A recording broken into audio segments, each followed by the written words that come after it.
The only item on the order paper is questions addressed to the President. Order. Can members please take their seats?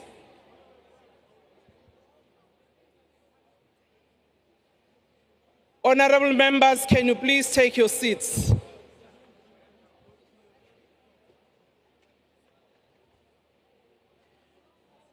Order, honorable members. The only item on today's order paper is questions addressed to the President. There are 4 supplementary questions on each question. Parties have given an indication of which questions their members wish to pose a supplementary question on. Adequate notice was given to parties for this purpose. The members who will pose supplementary questions will be recognized by the presiding officer. In allocating opportunities for supplementary questions, the principle of fairness, among others, have been applied. When all the supplementary questions have been answered by the President, we will proceed to the next question on the order paper. The first question has been asked by Honorable M. Duli. The question is how the President intends to leverage the balance sheet of the Republic to direct the accumulated surpluses in financial sector to support the country's infrastructure and industrialization effort. Honorable the President.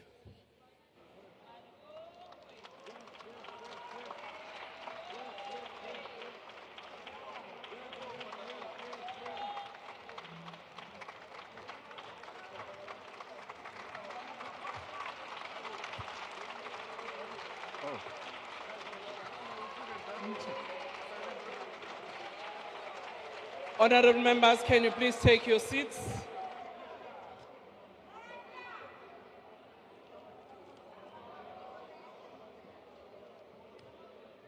Honorable Speaker, honorable members,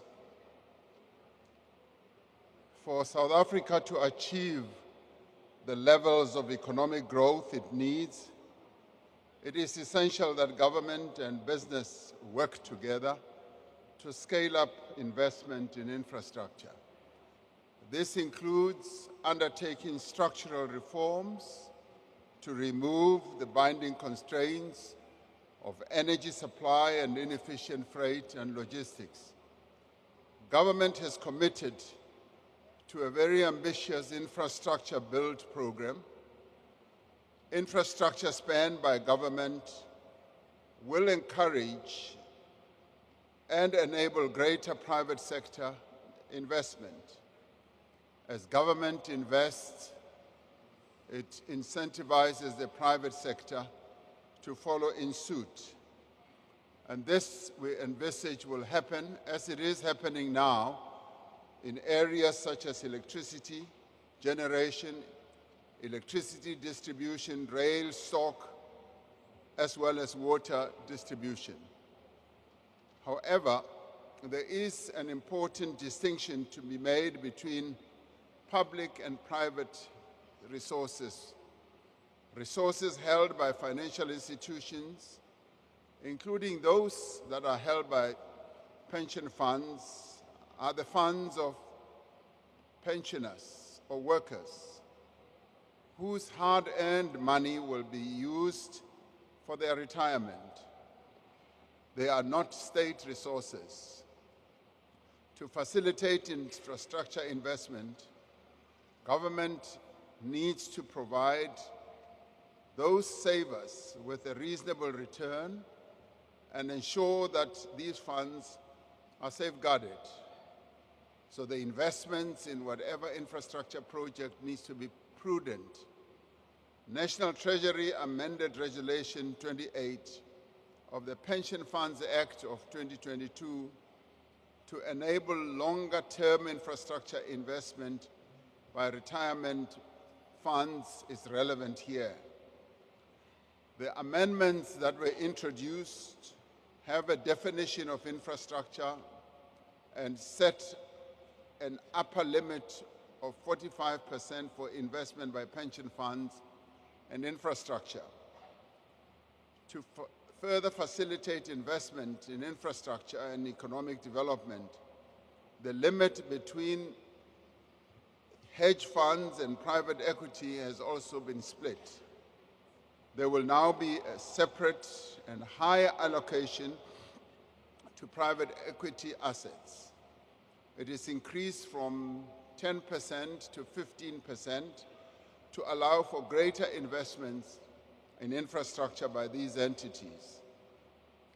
In the medium-term budget policy statement of October 2024, the Minister of Finance announced work that is underway on mechanisms to complement the changes to Regulation 28 that were put in place through the development of specific investment vehicles to simplify and incentivize institutional investors.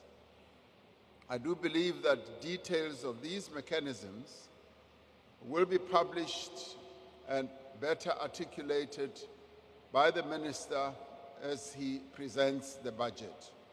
Now, all this, Honorable Speaker, is happening to facilitate greater investment in infrastructure and to utilize both public and private financial resources to speed up investment in our infrastructure and to make sure that we do indeed have the financial resources to turn South Africa into a building site. And as it is now happening, it is unfolding. We can see the infrastructure spend increasing on an ongoing basis. And I do believe that it will continue doing so up to the level that is envisaged by our National Development Plan.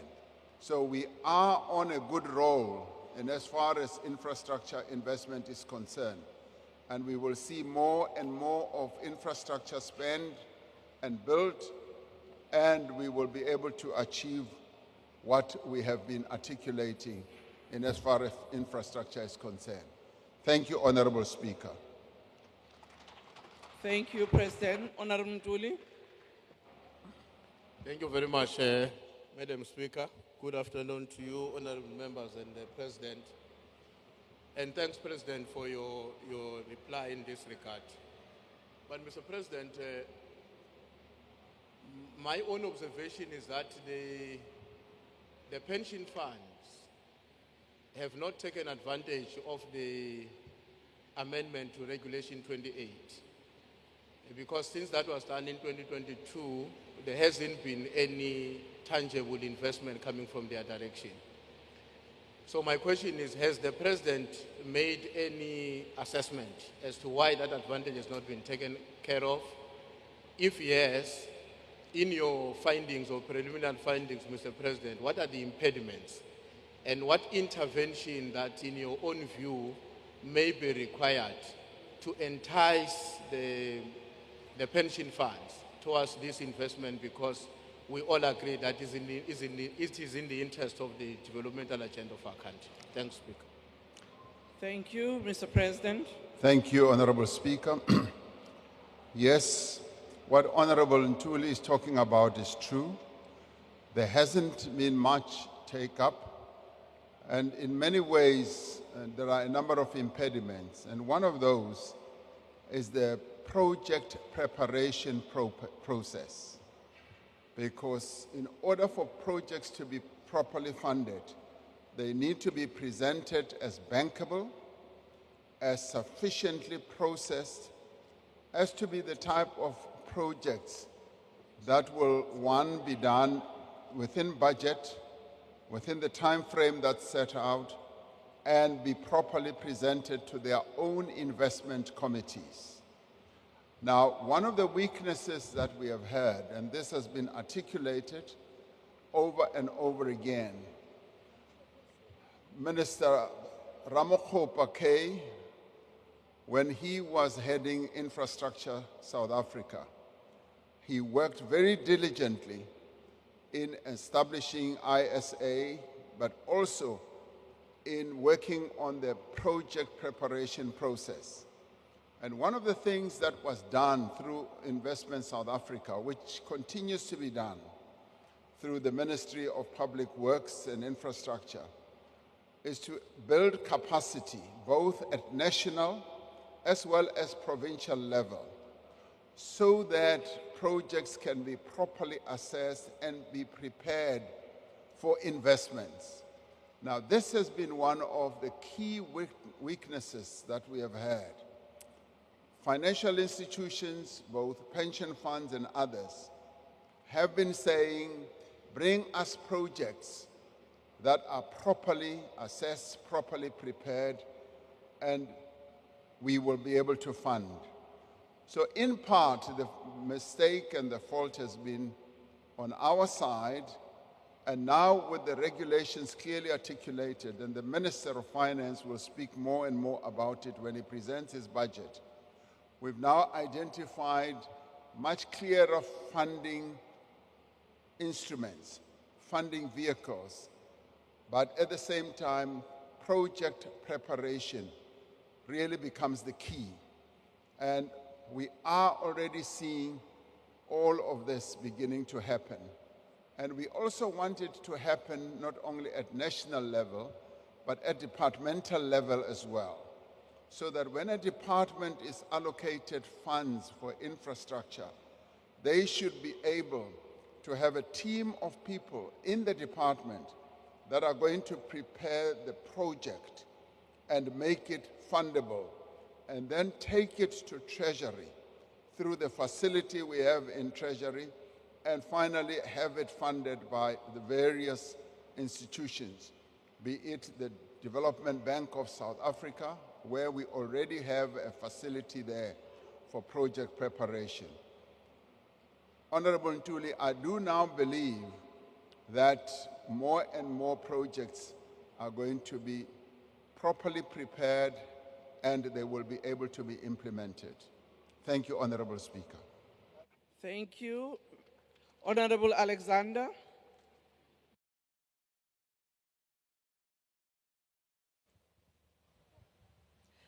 Thank you. Mr. President, another way of saying leveraging the balance sheet of the Republic is taking other people's money to pay the state bills. Does the President agree that by taking other people's money to cure past ANC government fecal spending habits, he is yet again showing potential investors a red flag, who would rather invest their money in other places where government can seize it? What guarantee can you give the people of South Africa that your position won't change?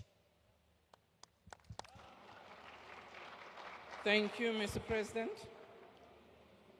Honorable Speaker, I'm afraid that there's a bit of an echo, and I didn't hear the full import of the question, which I'd like to respond to. I don't know how this can be improved, because I had snippets, but I'd like to hear the full question. So Thank that you. I'll ask the honorable member, Alexander, to please repeat your question. Thank you, Mr. President. Another way of saying leveraging the balance sheet of the Republic is by taking other people's money to pay state bills. Does the President agree that by taking other people's money to cure the past ANC government fecal spending habits, he is showing yet another red flag to potential investors, both domestic and foreign, who would rather invest their money in other places where government won't seize it? What guarantees can you give the people of South Africa that this will not happen? Thank you, Honorable President. Thank you, Honorable Speaker. I've now heard, well, I think in the investment world,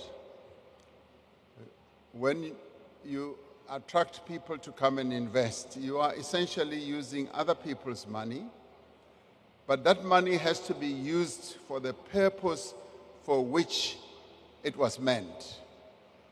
And it can never be that when you entice people to come and invest their money, and they put money, say, in projects which will go to improving your balance sheet, you then utilize the money for other purposes. And this is precisely what we now are going to be following. As we invite investors to come and invest in funding our infrastructure build, the project preparation process will be ensuring that the money that is put for project build will be utilized for that. I would never see any of that money being utilized for other purposes, because once it is invested in a project, it will be project specific, and what the honorable member is saying will not and should not arise. So I'm sorry to disappoint you. The project preparation process will focus on the projects themselves, and money will be utilized for that purpose. Thank you, Honorable Speaker. Thank you, Mr. President. Honorable Thring.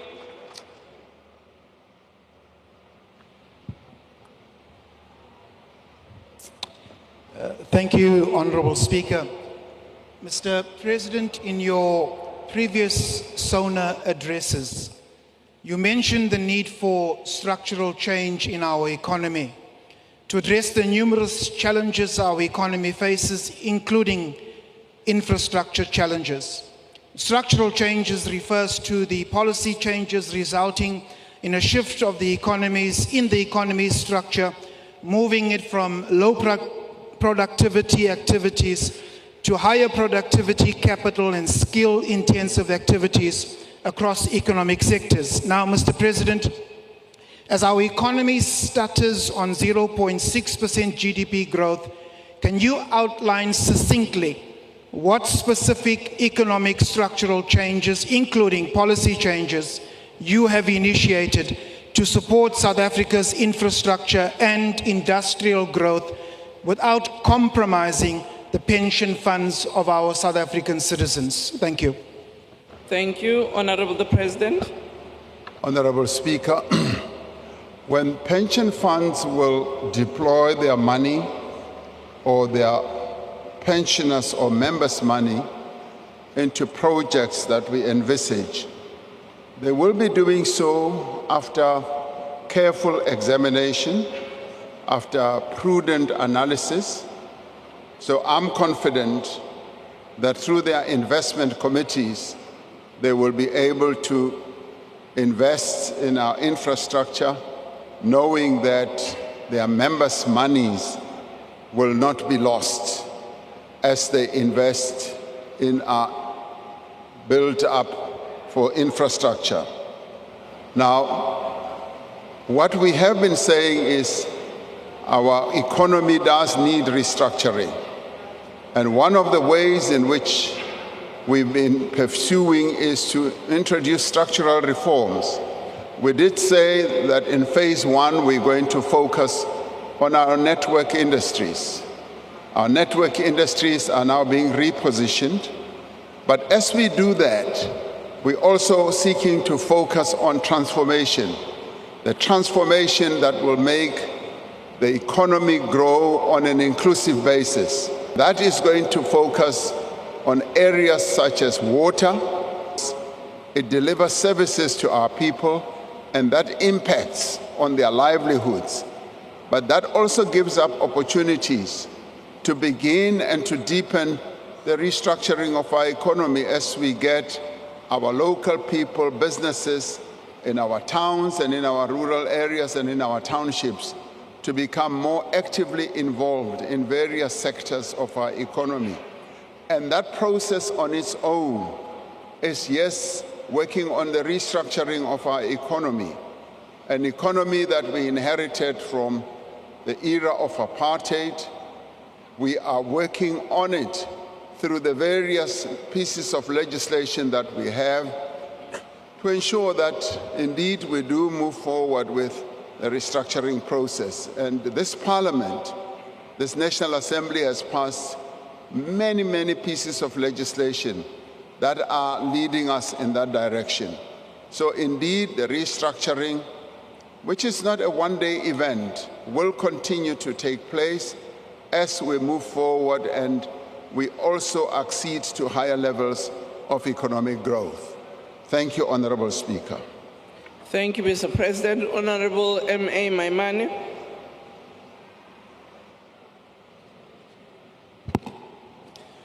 Honorable Speaker, Mr. President, the National Development Plan proposes that our infrastructure spend ought to be 30% of GDP.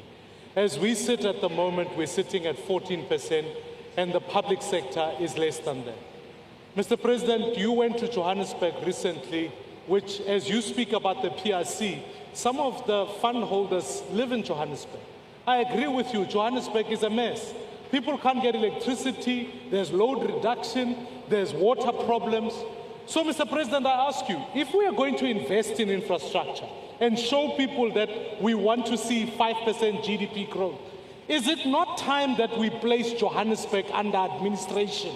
Or will we wait until it's too late and the people's money has been wasted? Thank you very much. Thank you, Honorable the President. Thank you, Honorable Speaker.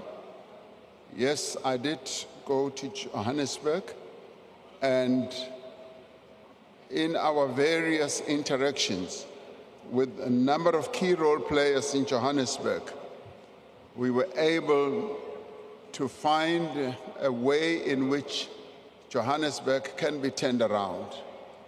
And we have seen that in action in another metro, in eThekwini.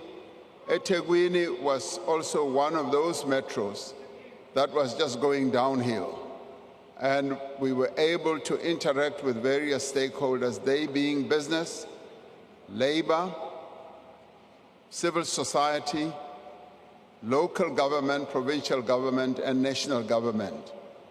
And if you like, all those 5 key stakeholders were able to get together, fold their arms, and identify a number of areas in which they can work. We established work streams that had a representation of all these role players, and they worked through the various issues from water to crime to through a number of other issues. And today, eThekwini, of course, with good leadership, is beginning to turn around, and we're already beginning to see great dividends. For me, it was a joy to have a meeting with all stakeholders last year and saw how the business community, the unions, and civil society were all clamoring to get on the podium to outline their plans of recovery for eThekwini. I expect the same to obtain in Johannesburg. Already a meeting with the banks, because Johannesburg is still the capital city of money. The banks themselves are very keen to work with our metro government there to revamp and to revive the city, but more importantly, to make sure that service delivery is delivered in the way that our citizens or our residents in Johannesburg expect. So short of calling for administration, which can also be a very long legislative process, there is now a new energy that has been injected to all stakeholders, be it academics, be it young people. They all came together when I was there, and they committed themselves to working to turn Johannesburg around. And I do believe that Johannesburg will be turned around as all key stakeholders get together and work on specific areas of turnaround, and Johannesburg should be able to return to its former glory. Thank you, Honorable Speaker. Thank you, President. We now move to question number 2. Question number 2 has been asked by Honorable G. Michalakis. The question is about the measures the government has put in place to maintain a positive relationship with the United States of America towards growing the economy and creating jobs. Honorable President. Thank you, Honorable Speaker, honorable members. The United States of America remains a strategic as well as a historic partner to our country. South Africa maintains its active engagement with the United States through political, diplomatic, and economic channels. Soon after the establishment of the Government of National Unity last year, the Minister of International Relations and Cooperation, as well as the Minister and Deputy Minister of Trade, Industry and Competition, they all undertook official visits to Washington, D.C. for engagement with the administration. They also engaged with members of Congress, business people, as well as academia and think tanks in the United States. Now, following the election of President Trump in November last year, I had a telephone call with him as president-elect to congratulate him on his election and to reaffirm our own commitment as South Africa to strengthening relations between our two countries. Ambassador Ibrahim Rasool has recently been posted to Washington, D.C. for his second stint as our country's envoy to the United States. Ambassador Rasool is on the ground and briefs me almost every other day. He's on the ground with his team, engaging various stakeholders to underscore the importance of deepening economic, political, and cultural relations between these two historic partners, the United States and South Africa. We have taken note of an executive order on recent statements by the current United States administration about South Africa and aspects of our domestic and foreign policy. We have expressed concern about the mischaracterization of the situation in our country and certain of our laws and our foreign policy positions. We will continue to engage the United States of America and other stakeholders to correct this mischaracterization and to ensure that we restore ties between our two countries.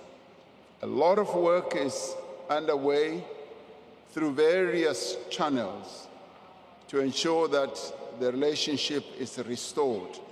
And I'm confident that all the efforts that we're putting in place, both diplomatic, political, and otherwise, will bear fruit. Thank you, Honorable Speaker. Thank you, Mr. President. Honorable Michalakis. Thank you, Madam Speaker. Mr. President, when AGOA goes, what will you say to the tens of thousands of workers, many of them members of your own political ally, COSATU, who work in the motor industry and who will lose their jobs as a direct consequence of previous ANC foreign and domestic policy? Thank you. Mr. President. Thank you, Honorable Speaker. The AGOA free trade opportunity that was inaugurated under President Bush has been going on for a number of years. A number of countries on our continent have been given opportunities to participate, and some have had their participation withdrawn. And as they've had their participation withdrawn, they have had to find ways in which they can enhance their exports. Participation in AGOA is not at our behest. It is at the behest of the United States. And what we seek to do, and have done so for many years, is to demonstrate that we are a good trading partner to the United States and indeed to many other countries around the world, and that we do adhere to rules and regulations that are put in place to enable our participation in trade agreements, whether they are bilateral or multilateral.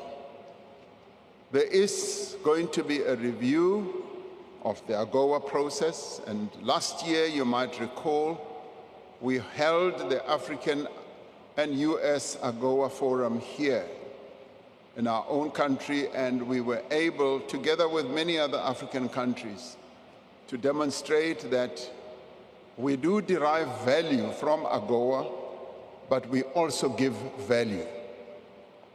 We export, but we also import from the United States.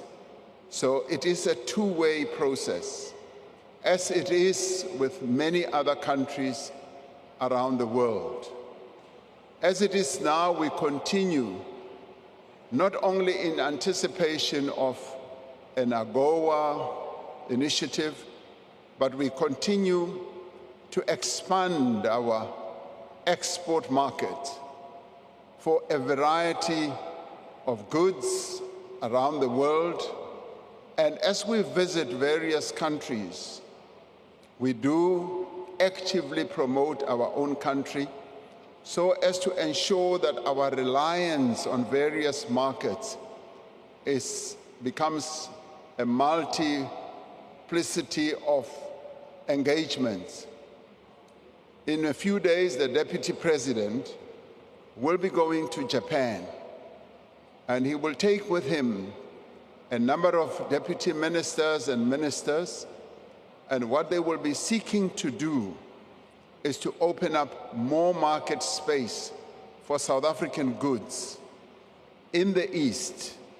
And we will be doing so as well in a number of other visits in the Middle East, in the East. And as you know, China has become our biggest trading partner, and we want to sell more. And President Xi Jinping has been saying to us, we want to buy more goods from South Africa.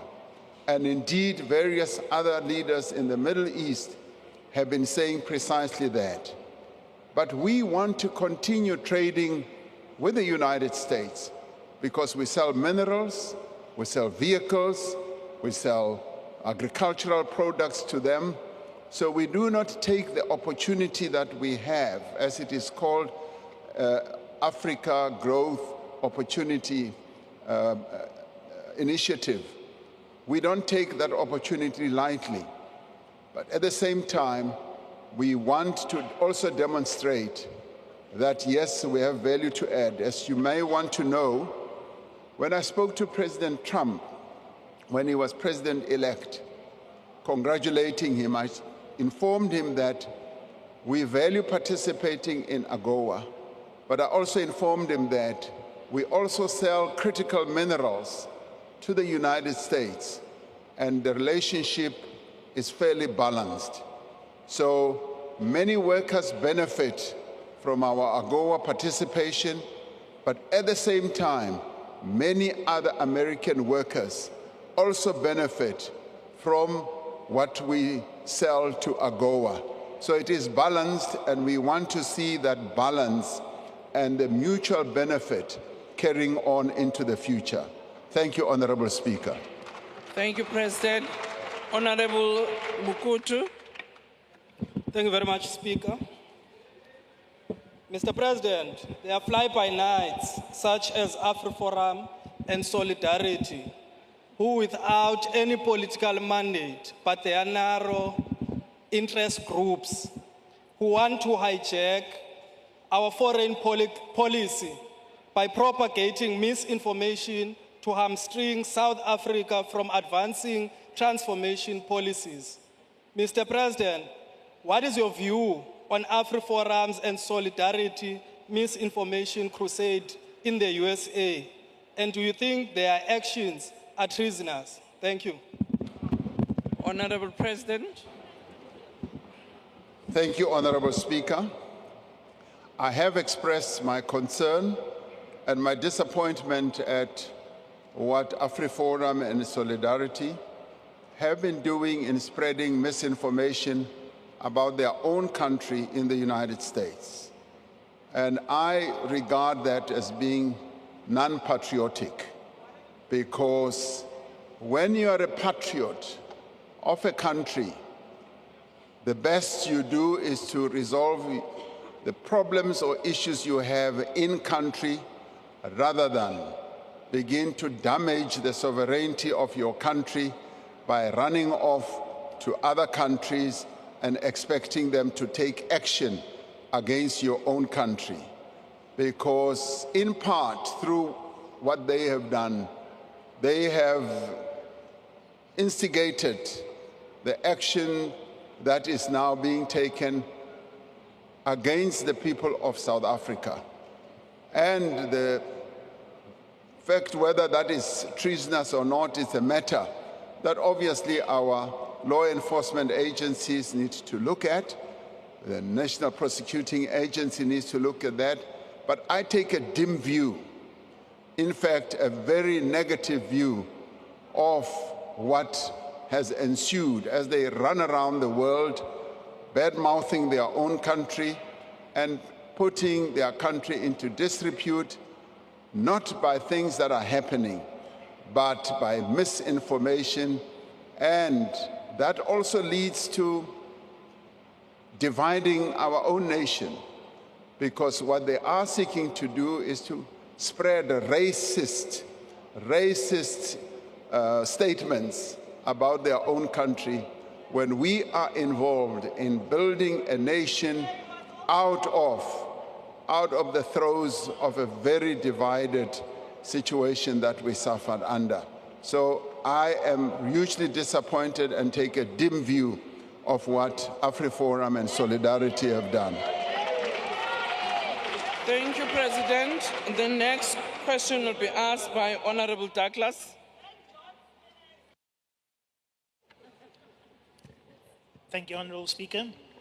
Many American corporations operating in South Africa dominate key economic sectors such as mining, finance, and technology, often benefiting foreign shareholders more than local workers.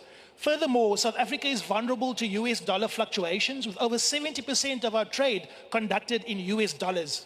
Rising US interest rates have worsened our debt burden and trade deficit, while South African businesses remain exposed to currency and political volatility. What has your government done to commit to expanding local currency trade with BRICS and African partners to reduce our dependency on the United States of America and strengthen our economic resilience and the rand? Thank you, Honorable President. Thank you, Honorable Chairperson.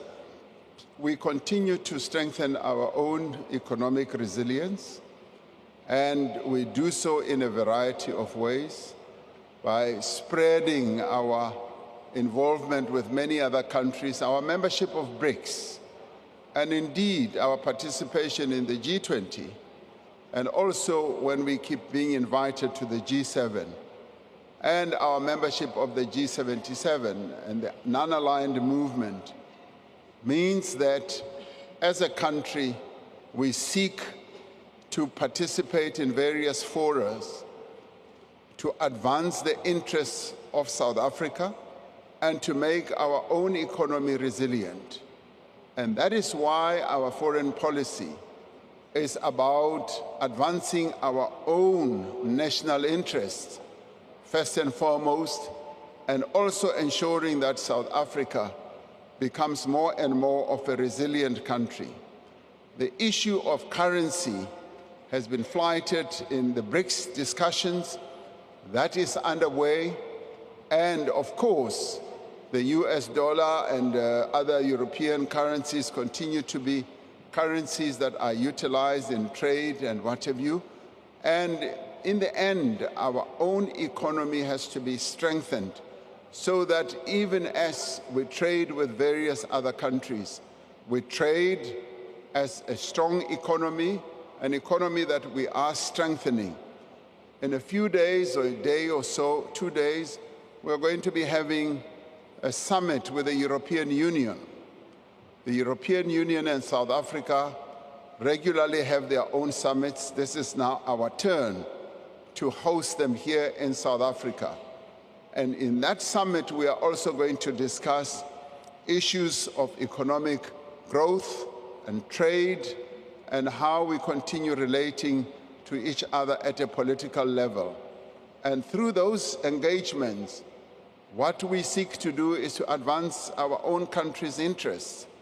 And what we also seek to do is to be seen as a partner of equal value, a sovereign country, a country that is proud of what it stands for in the world. And for us to have the whole of Europe coming to South Africa to engage with us is something that we need to recognize and to value. And this will be a forerunner to us hosting the G20 in November this year, where we will be bringing more countries to South Africa to interface with us and the rest of our continent on the interests that we seek to promote.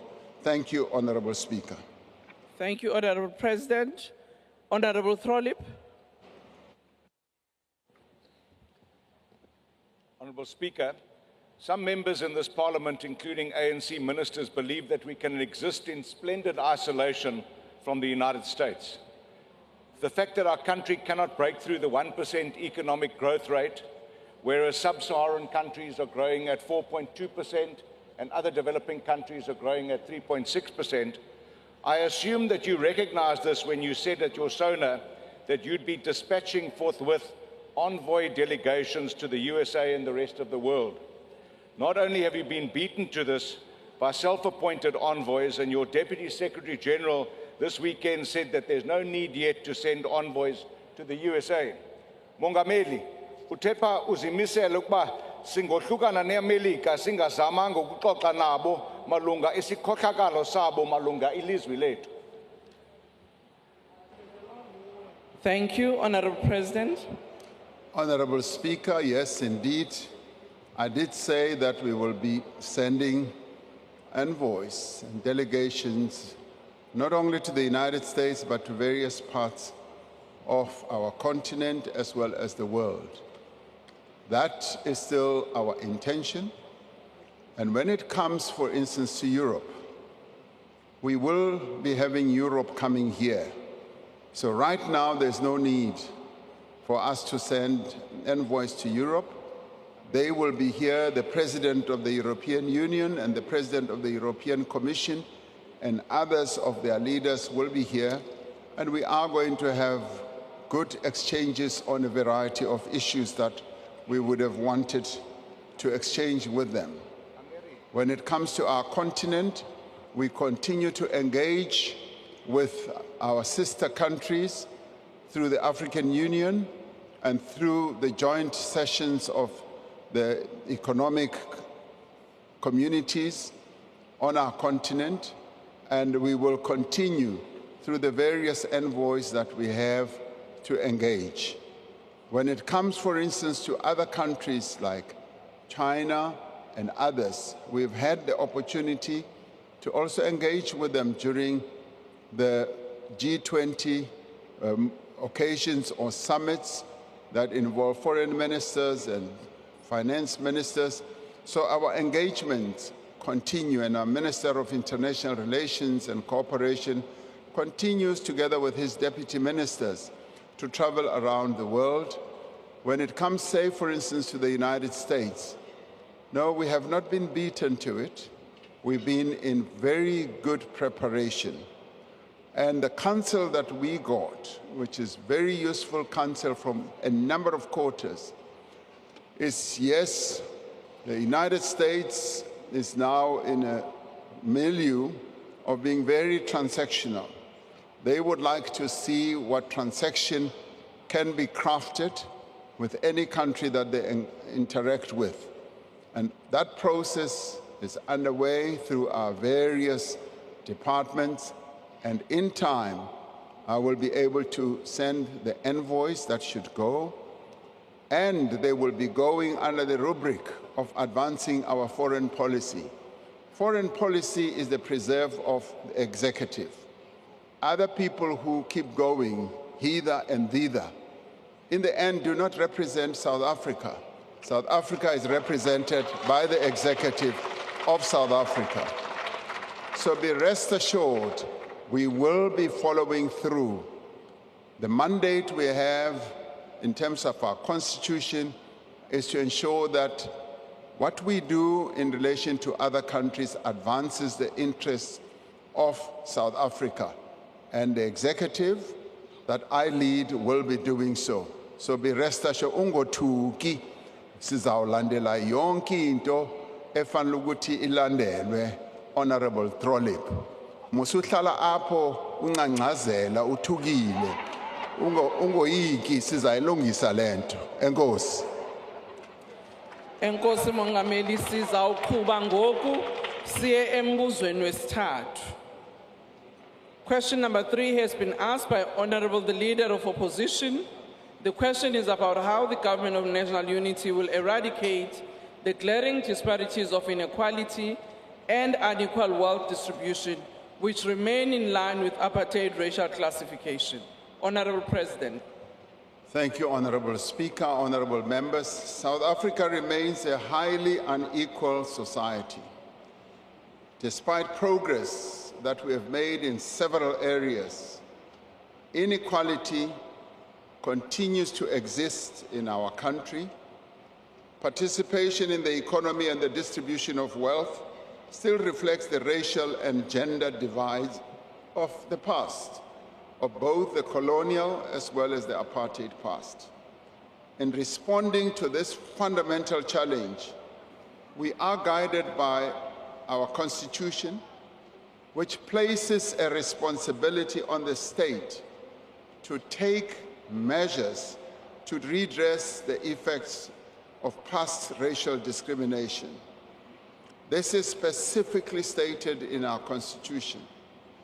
Successive democratic administrations have therefore introduced various transformational measures, such as broad-based black economic empowerment, employment equity, and other transformational policies.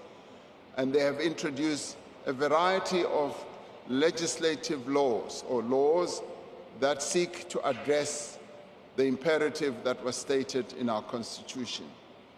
To assess progress in this regard, the Broad-Based Black Economic Empowerment Commission undertakes annual assessments, and based on the assessments they make, it has established that, yes, black ownership in our economy is steadily improving. It has also established that women ownership in our economy is also improving, it's not stagnant. The Commission has found that since 2017, there has been a cumulative increase of assets acquired by black people through a variety of transactions, and they have been rising on a continuous basis. As outlined in the State of the Nation address last month, our focus is on empowering those people who were deliberately excluded by law, by convention, by practice, from playing a key role in the economy of their own country. This includes black people, with the broader definition of black. It also includes women and persons of disabilities. We are therefore also setting aside transformational instruments, such as funding, that will, over the next 5 years, be able to assist black people to get into various areas of economic activity, such as small business enterprises. We are continuing with the Black Industrialist Program, which is helping in many ways to expand the country's industrial base and develop a new generation or cohort of industrialists in our country.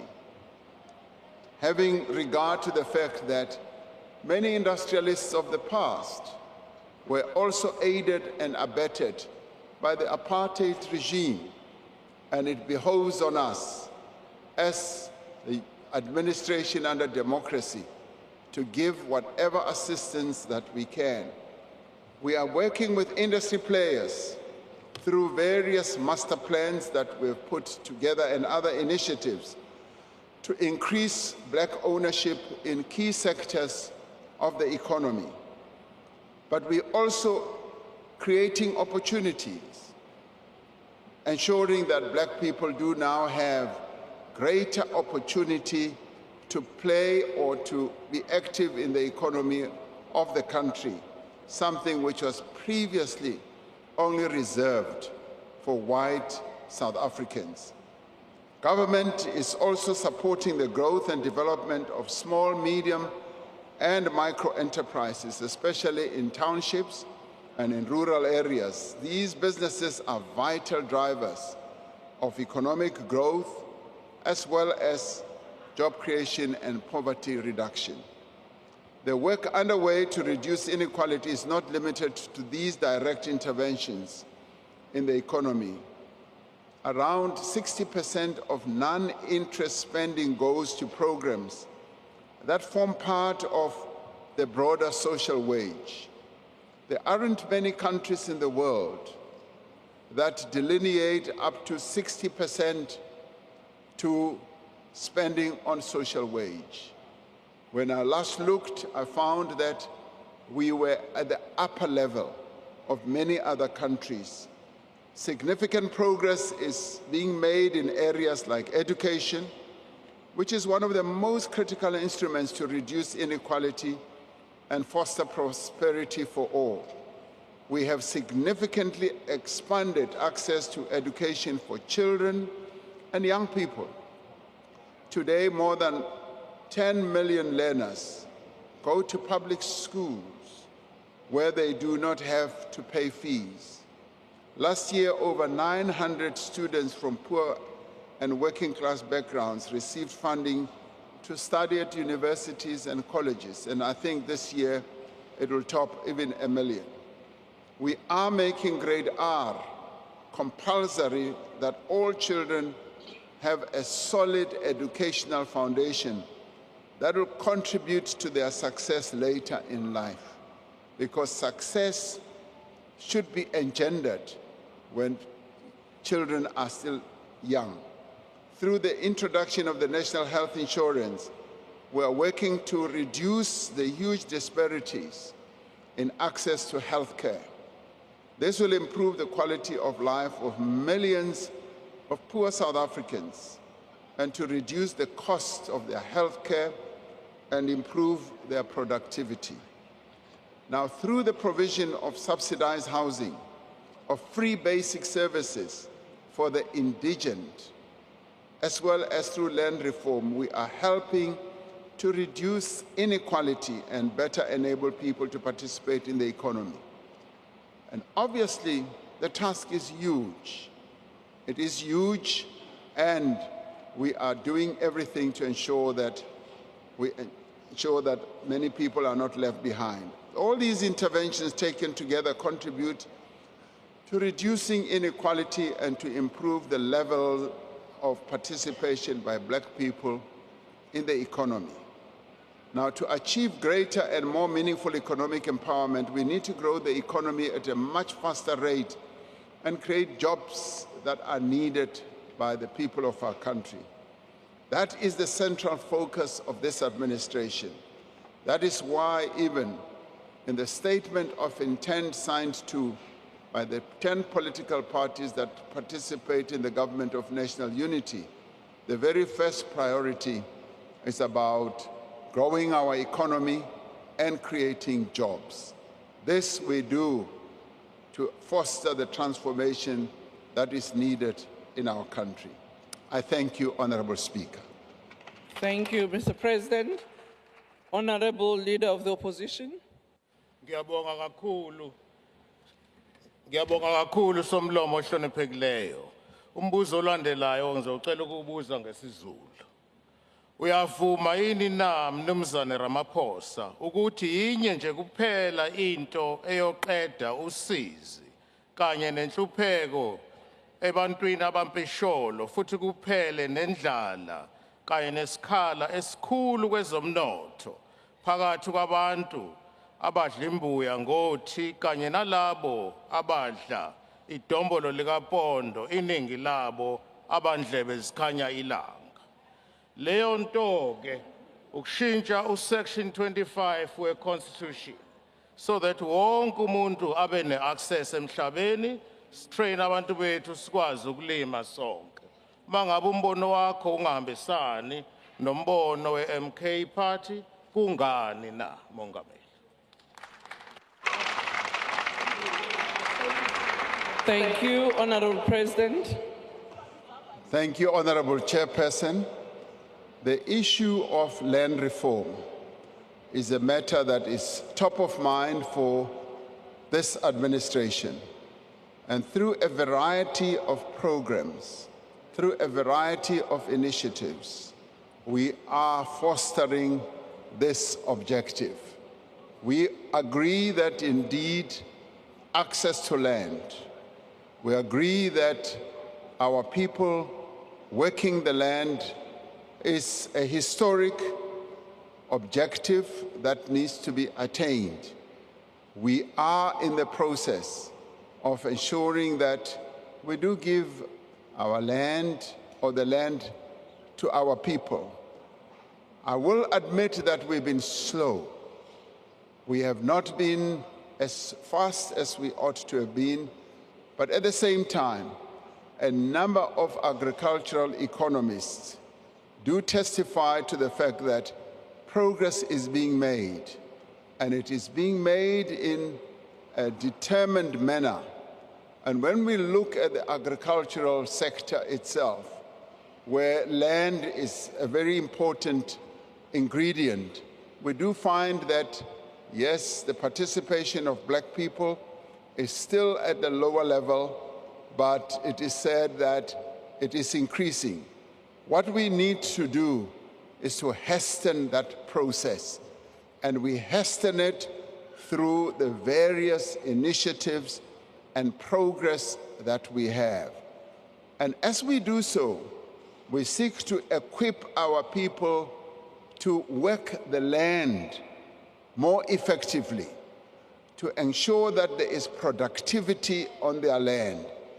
And those who are already participating, we find that they are already getting involved in our various value chains, agro-processing, and a number of them are already participating in the export opportunity.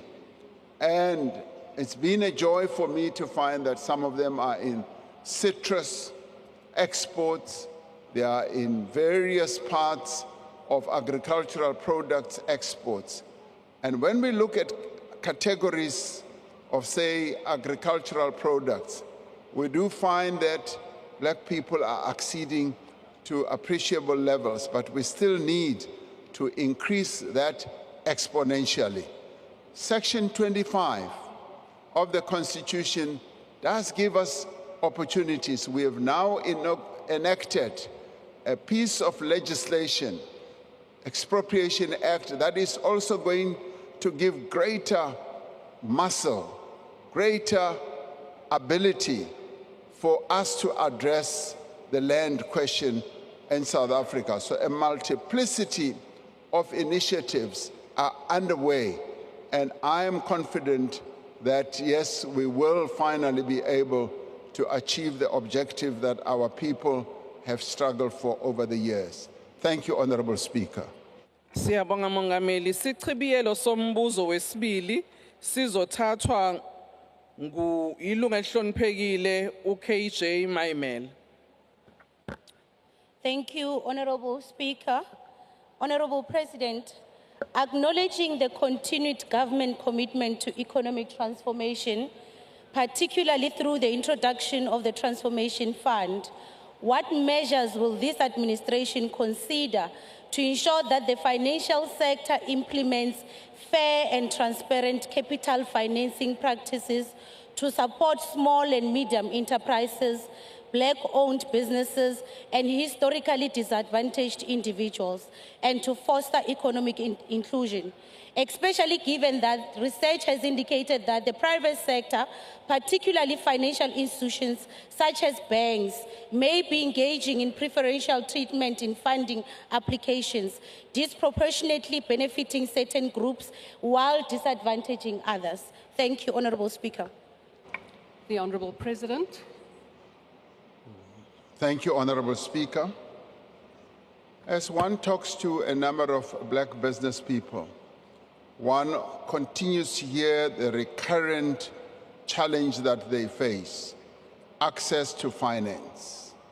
And they always say that they find it very difficult with our financial institutions to get access to finance on favorable terms.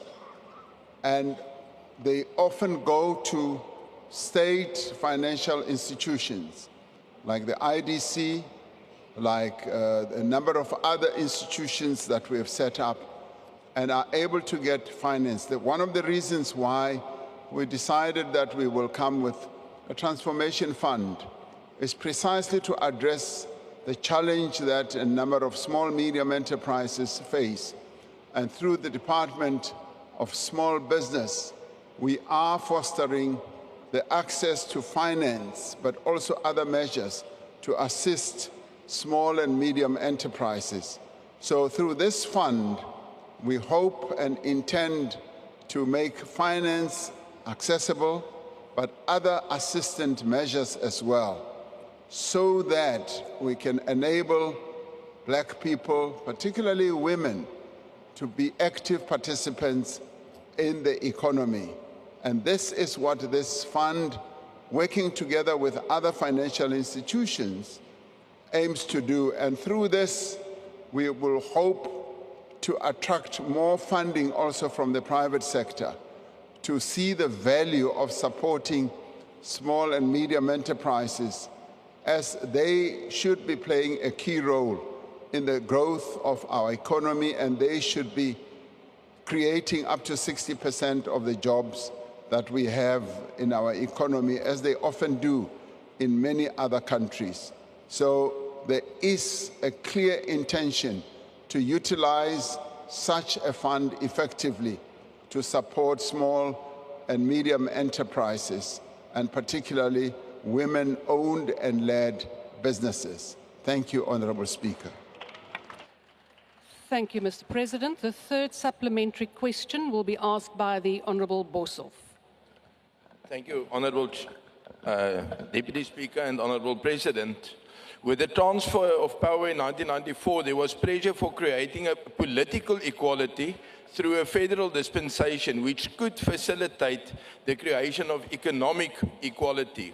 However, the actual settlement was for a unitary state where overwhelmingly political power was vested in one segment of the population and the overwhelming economic power remained in another segment. Affirmative and empowerment policies should have created economic balance. To date, it has not. While some were empowered repeatedly, should we not revisit a federal solution in which some economic power might be traded for some political power? The Honourable President. The issue of a federal political dispensation was addressed extensively ahead of the dawn of democracy in our country. And in the end, it was found that a unitary state would be more of the best way to move forward. South Africa, having emerged from a very terrible balkanization that had been created by the apartheid regime, where they sought to divide our people, to divide the country into small little states that had no chance of future to succeed.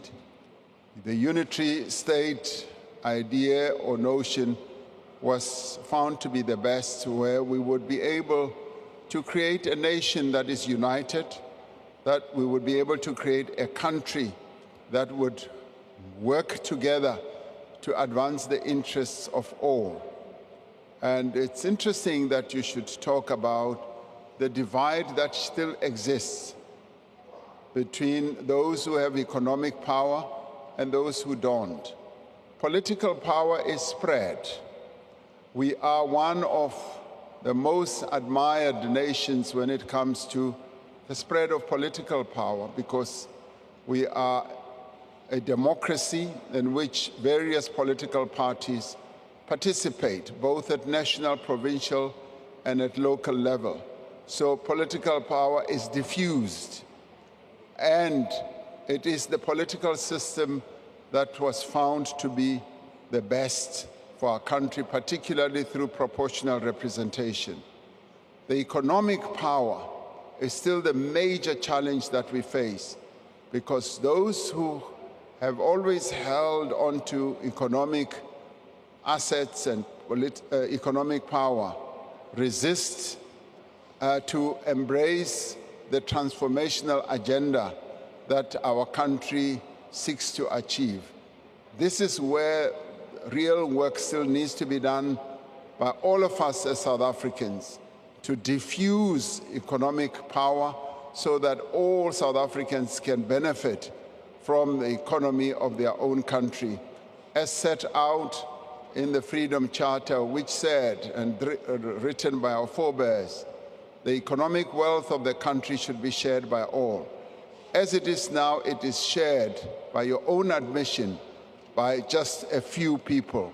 We want economic power to be shared by all South Africans without exception. Thank you, Honourable Speaker. The last supplementary question will be asked by the Honourable Mashlatsi.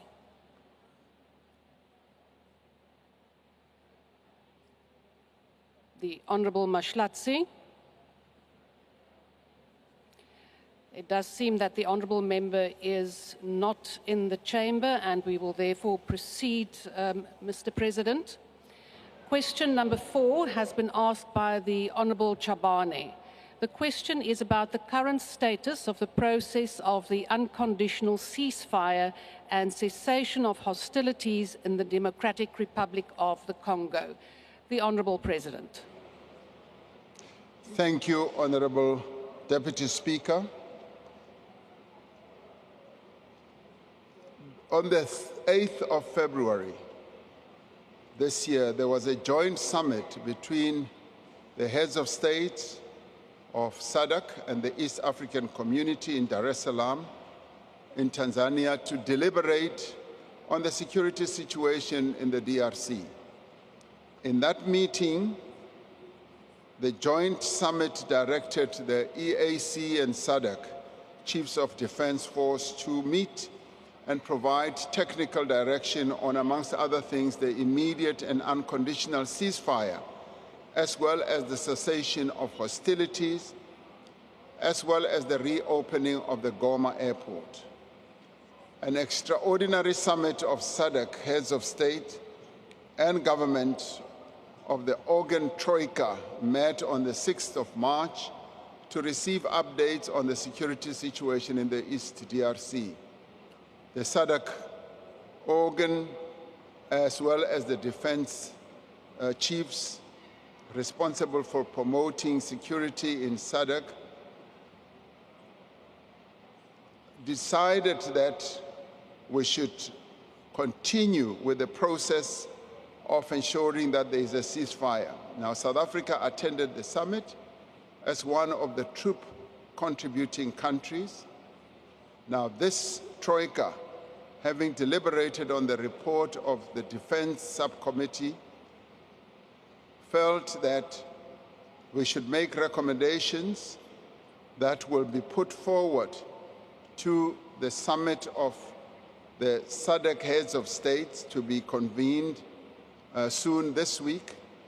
South Africa remains committed to working with fellow SADC countries to contribute to an inclusive as well as a negotiated settlement on the conflict in the DRC. In working together with the other countries, particularly through SADC, we are assured that the decisions that are taken and the initiatives that are taken to ensure that there is peace and there is a durable ceasefire in the DRC will enhance the proper cessation of hostilities that will lead in the end yes, to the withdrawal of the various troops that are from troop contributing countries, as peace will be installed in that part of the DRC. So at the next Heads of State meeting, we will be deliberating on the next steps that need to be taken in this regard. Thank you, Honourable Deputy Speaker.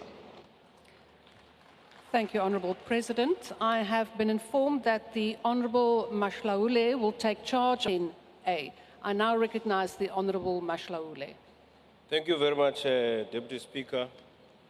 Honourable President, on the 28th of February 2025, the UN Relief Coordinator's Office reported that the humanitarian situation continues to deteriorate as M23 rebels push deeper into the region, capturing key towns and displacing thousands of people. What is the impact of this advancement of the rebels into the region on the initiative of ceasefire and cessation of hostilities as decided by the SADC EAC summit? The Honourable President. The situation in the eastern DRC, particularly in Sake and Goma, continues to be precarious. And that is where our troops are located. And the situation is quite tenuous, but at the same time, the cessation of hostilities is holding. Now, through the various summits and meetings and discussions that we are holding, from the chiefs of defense force to ministers to the heads of states, we are hoping to consolidate that and to halt any further movement by any of the armies that are surging forward. So right now, when there will be a meeting of SADC and thereafter followed up by a joint meeting of EAC and SADC, we are hoping that we will be able to have a more durable ceasefire that will lead to a permanent cessation of hostilities. The good thing is that meetings are now underway, and further meetings are being planned that will also involve the heads of states through the facilitation of those either former heads of states that have been identified or current heads of states. Those meetings are now going on, and they will go on, and they will have a positive bearing on what now needs to happen in the DRC going forward. We are bent on ensuring that peace is installed in the eastern DRC so that the displacement of people should also cease and the deaths of people should cease, and in the end, our troops should come back home. Thank you, Honourable Deputy Speaker.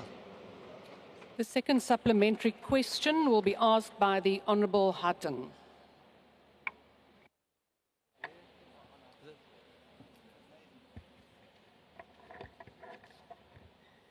Honourable Deputy Speaker, the President ordered our troops to deploy as the major component of the SAMI DRC mission in the DRC to support the armed forces of the DRC, the FADRC, to neutralize M23 and other negative groups. However, from the January the 23rd to the 25th, a major incident happened. Our troops, after fierce fighting, were neutralized by M23 and are encircled by M23 and without any logistical support whatsoever. They are at the mercy of M23. The FADRC abandoned us. The Malawian forces are withdrawing, and the Tanzanian forces, the other component of the SAMI DRC mission, is nowhere to be found.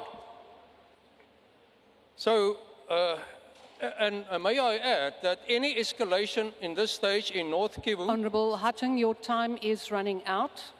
Let me then put the question, Honourable President. When and how will our soldiers and secondly our main battle equipment be withdrawn from the DRC? Thank you, And is it Honourable not Hutton. Your time has that the President, expired. as the Commander-in-Chief, inform the nation about the truth about the situation of our troops in the Honourable DRC? Hutton, your time has expired. The Honourable President.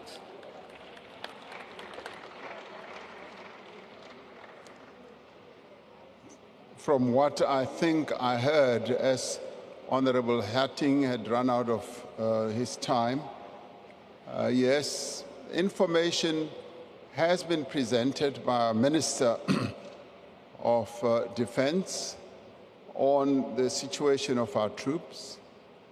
They are located in Sake and in Goma, and as I said, they are in quite a precarious situation right now. But as it is, the peace is holding. The troops, much as they are just located at the airport, they are not being fired on.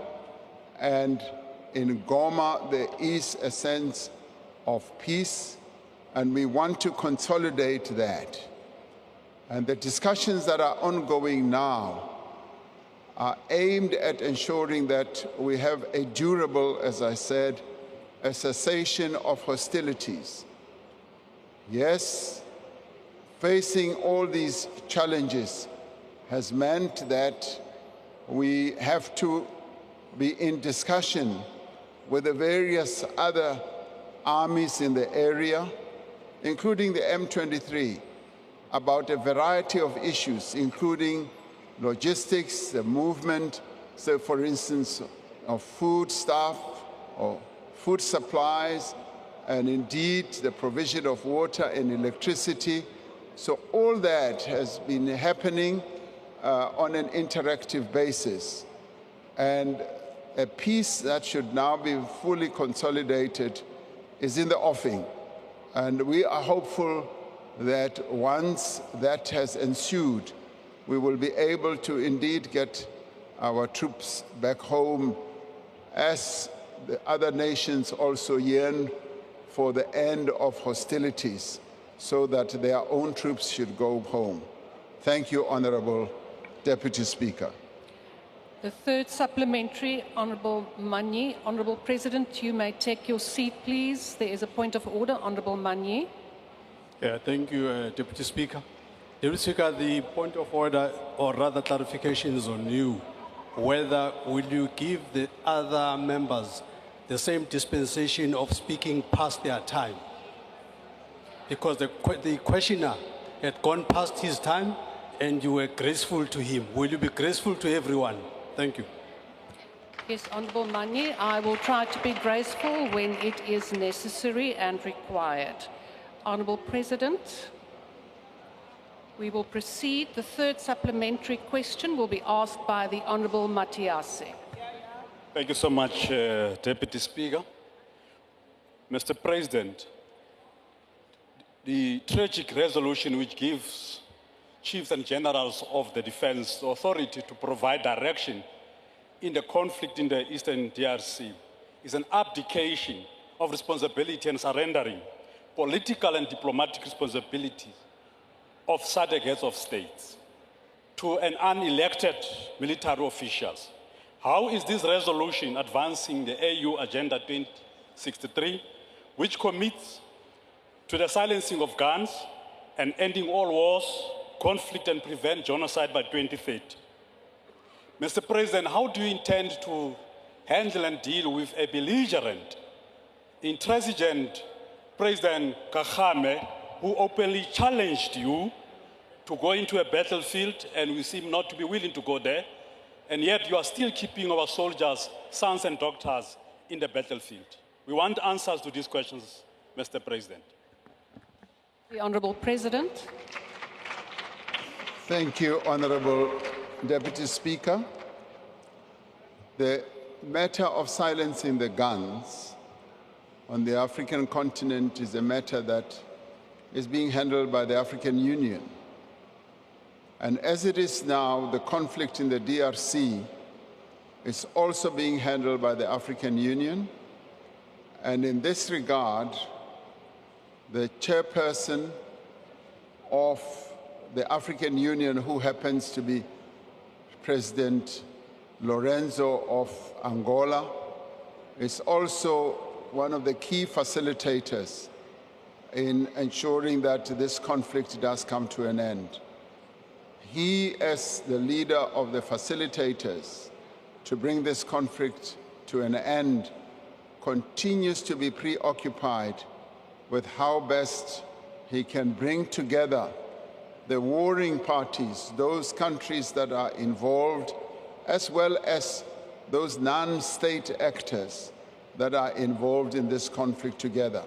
One of the things that we were able to succeed in doing in terms of the decisions that were taken by the heads of states is to say that this conflict in the end can only be resolved through negotiations and not on the field of battle. And that in the end, we should bring state actors as well as non-state actors together in a joint process of negotiation. That in itself has been a good outcome. We now need to ensure that it is put into true effect, that state actors, as in the various countries that are affected by this conflict, as well as non-state actors, as regards the various army groups that are involved, should be brought together to find a permanent peace. We as South Africa have been saying that in the end, we want a negotiated settlement, and that in itself will be a precursor to ensuring that we have a cessation of hostilities, and in the end, our troops do come back home. Thank you, Honourable Chairperson. The last supplementary question will be asked by the Honourable Adams. I was in the Eastern Cape yesterday. I witnessed entire shopping centres. It's as concerning to me as what's happening in the East DRC. But on to the question, President. In September of 2024, was the head of the Israeli Mossad, Mr. David Barnea, in this country? Is there record of his visit? And did you meet with him? This country has taken a firm stance on Israel. This country has taken a firm stance on Israel. Did you go against the national conscience? Thank you. The Honourable President.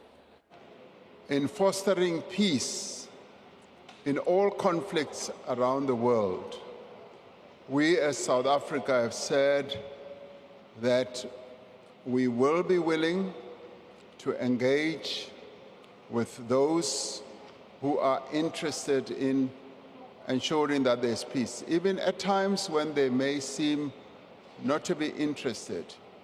We as a peacemaking country, and we've been involved in various initiatives of peacemaking, even in the Israeli-Palestinian conflict, we have said repeatedly that we are, as a country, willing and able to contribute to peacemaking, and we are also on record as having said that even to government leaders in that country, as well as to Palestinian leaders, and in fact, Palestinian leaders have even said, you as South Africa, you have a great lesson to teach the world, because you have been able to find ways of resolving what the world once thought was an intractable problem. So we do meet with a variety of people, a variety of actors. Even in conflict situations, we do extend our message, and our message is very clear and simple. Peace can be fostered through negotiations. Peace can be found when people of different views get together to negotiate, to find a solution. And in this role, we've never been one-sided. We've always been on the side of our values, our principles, and we've always stuck to that. In a number of cases, there's been great success. In a number of others, there's been slowness in getting to that situation. Soon, we will be upping our own participation and involvement in helping to resolve or participate or contribute rather, best to say contribute, to the conflict that is taking place far away from our land in Ukraine and Russia. We will be continuing our engagement in that, and that engagement has continued both through our envoys and through channels that have been established and channels that continue to work more effectively when they are not in the public glare, but all the time seeking to act in accordance with our principles, with the value system that we have embraced as a country. So, as South Africa, we will always be ready to foster peace, to talk to people who may be at different ends of the pole, trying to bring them together to ensure that there's a peace process. Thank you, Honorable Deputy Speaker. Thank you, Mr. President. Question number 5 has been asked by the Honourable J.S. Malema. The question is about whether the President's call to Elon Musk, an unelected businessman, was used as a diplomatic channel, and if so, what role did the Minister of International Relations and Cooperation play in arranging the meeting and the subsequent call? The Honourable President. A very simple and straightforward answer to that. Yes, I have spoken to Mr. Elon Musk. Yes, the Minister of International Relations has either been in occasions when I have met with Mr. Elon Musk, if you want to know, we together with Minister of Trade and Industry and Minister of International Relations and Cooperation, met with Mr. Elon Musk when I went to the United Nations General Assembly last year. He came to my hotel room and we had a discussion, and the discussion revolved around his would-be investments. So did I speak to him? Yes, recently the answer is yes.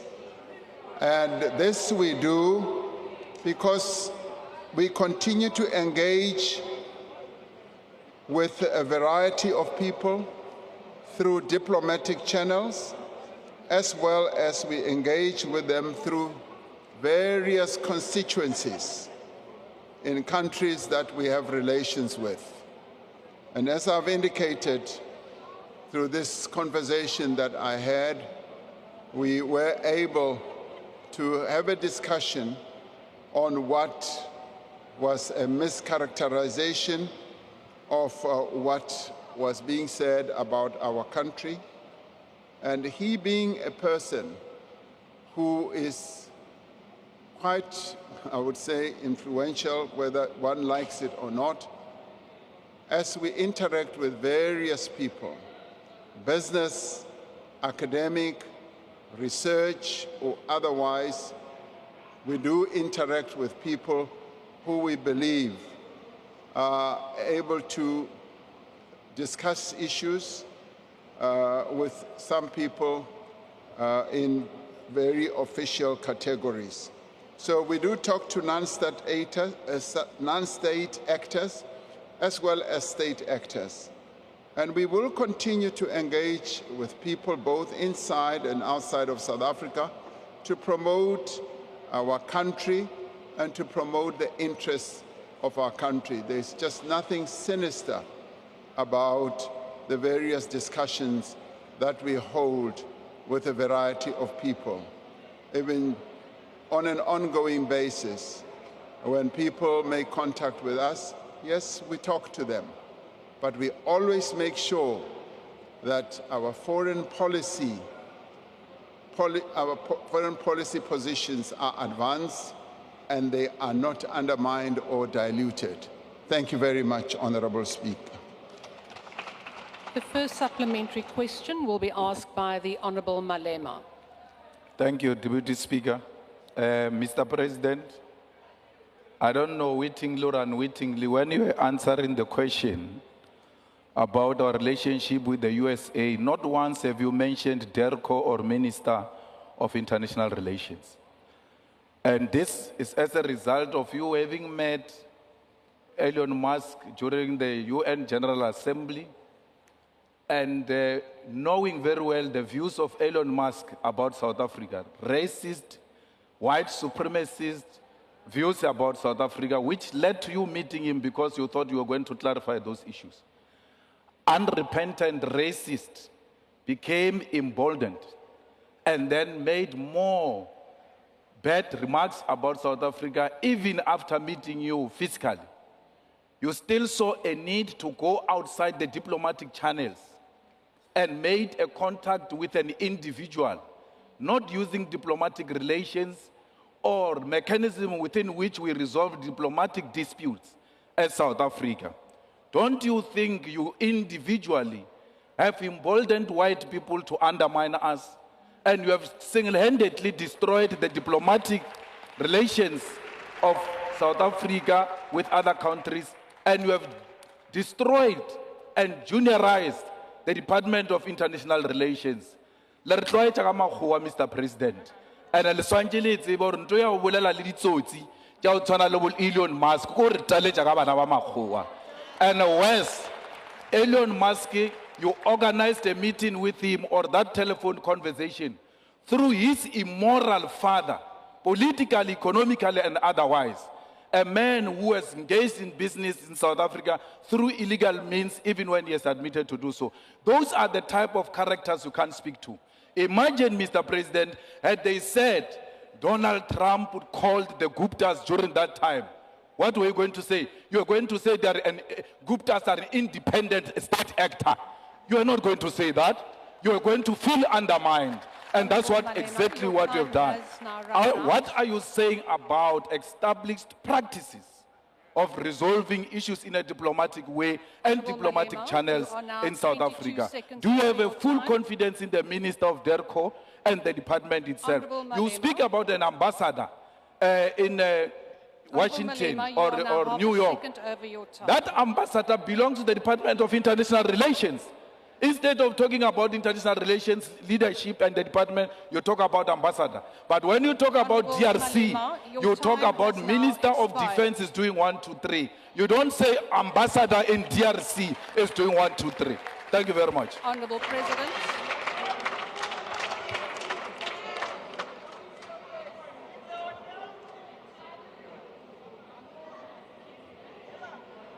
Honourable President. Please proceed. Yes, please. I was waiting for you to give me the cue, Deputy Speaker, after that tirade. Now, Honorable Malema, ke kgopela ntho e le nngwe fela. O ska leka go lwantsha president le minister wa gagwe. Bjalo wena o nyaka go kena ka mogare. Taba ya go šoma ga ka le minister wa ka a e batle wena. Emela ka thoko.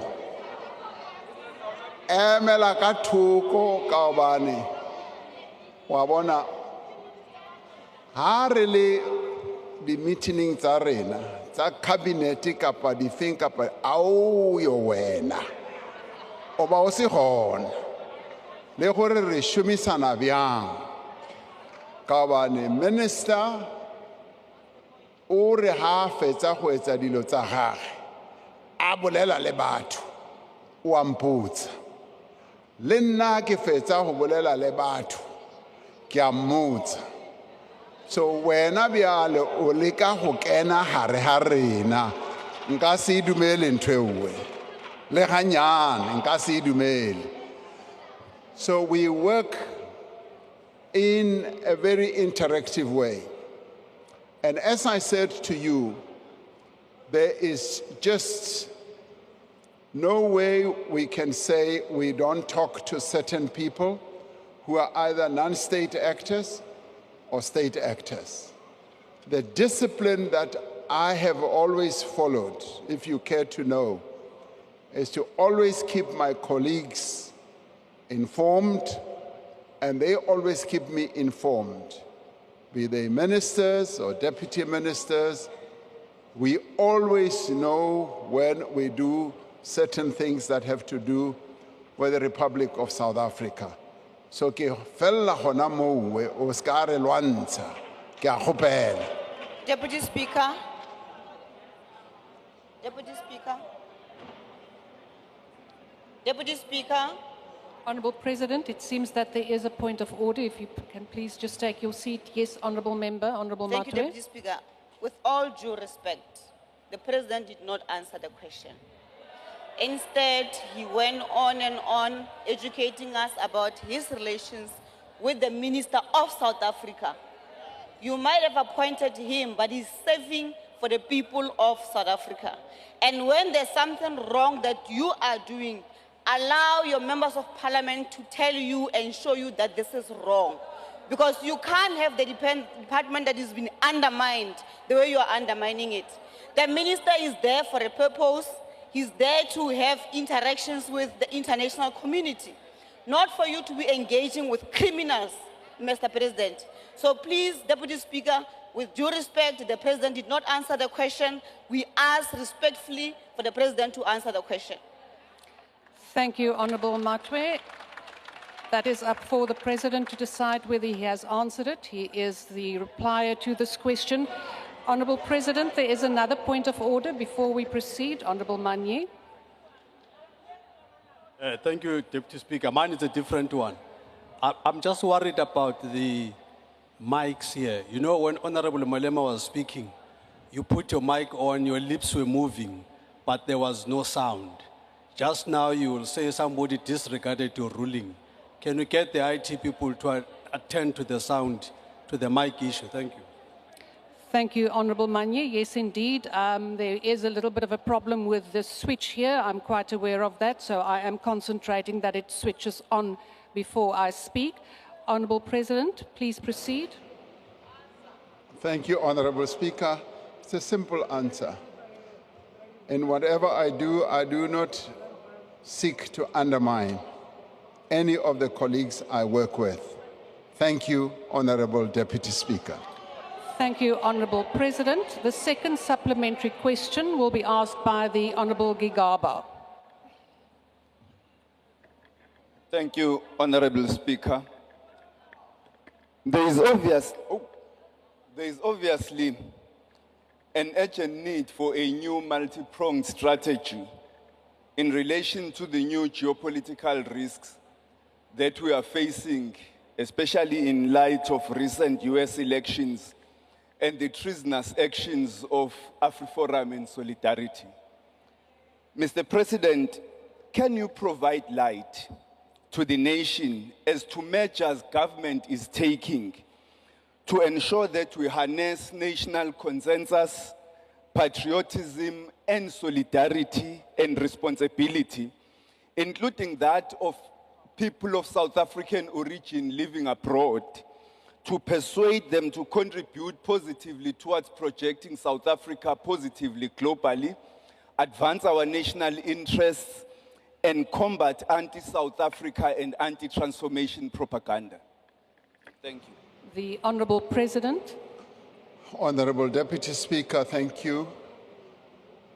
Yes, Honourable Kigaba, we should all, as South Africans, be projecting a very positive image about our country.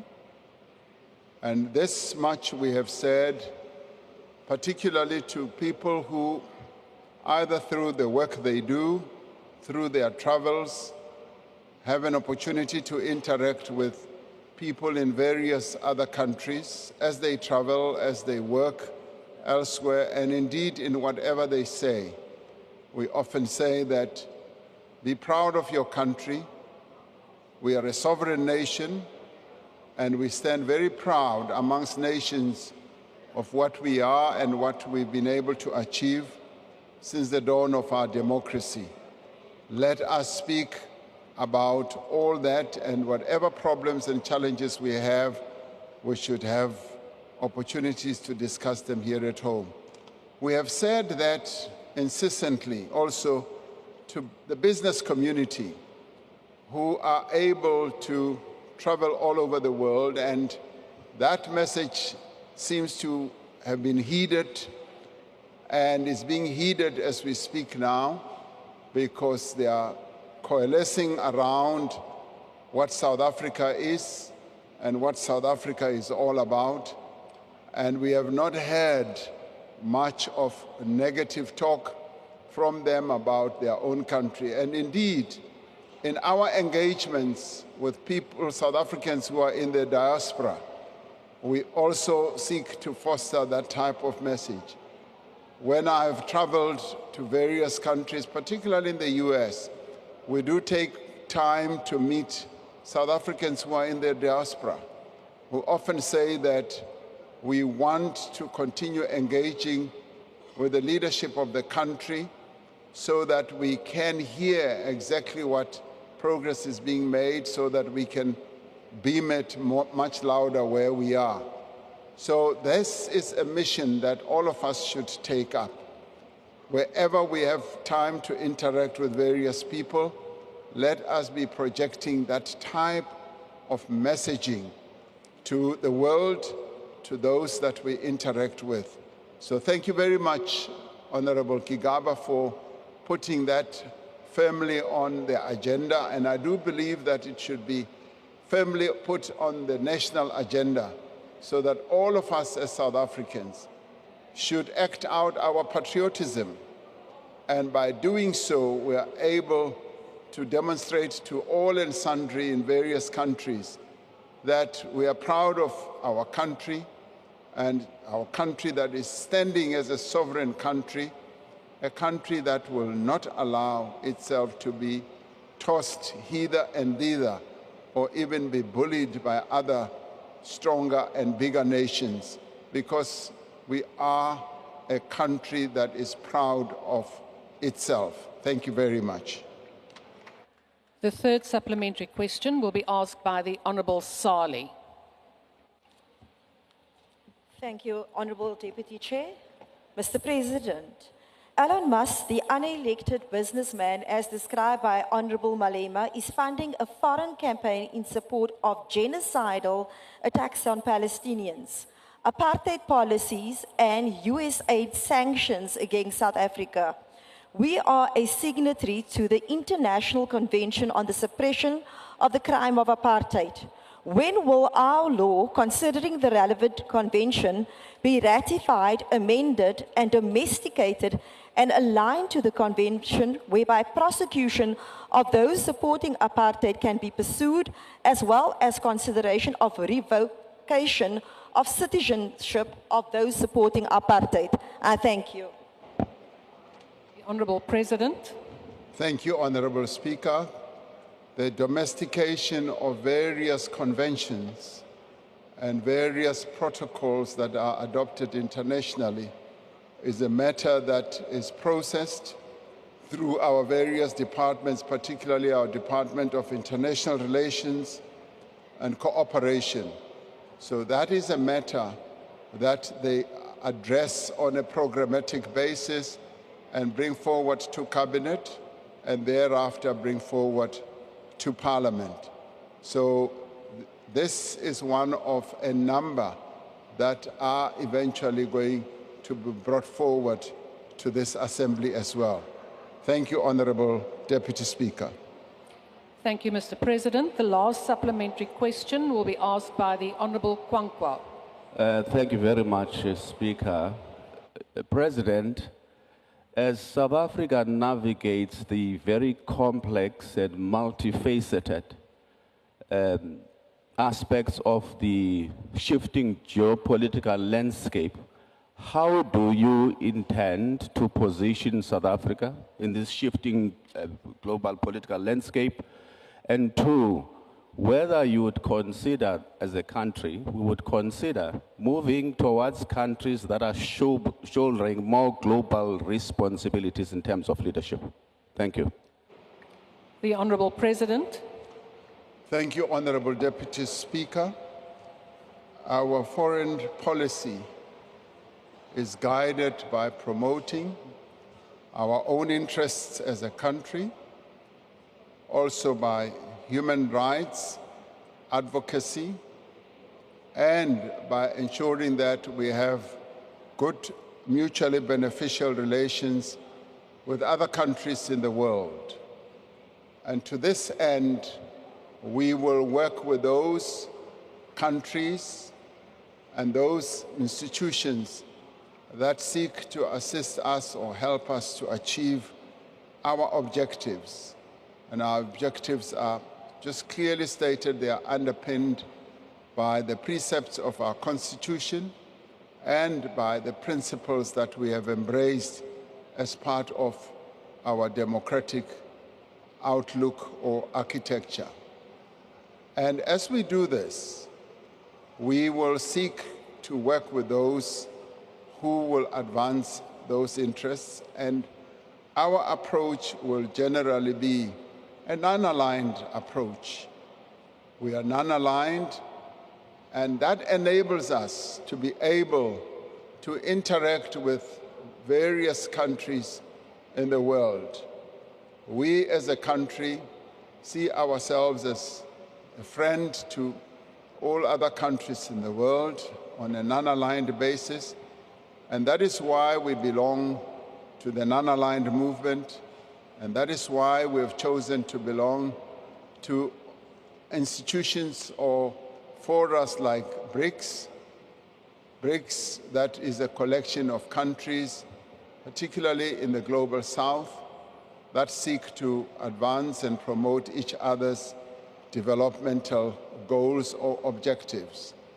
And in the United Nations, joining many, many other countries in the world, we stand proud as a nation amongst other nations, recognizing other nations and being respected by others, and we are able to advance our own national interests as we also respect other countries' national interests.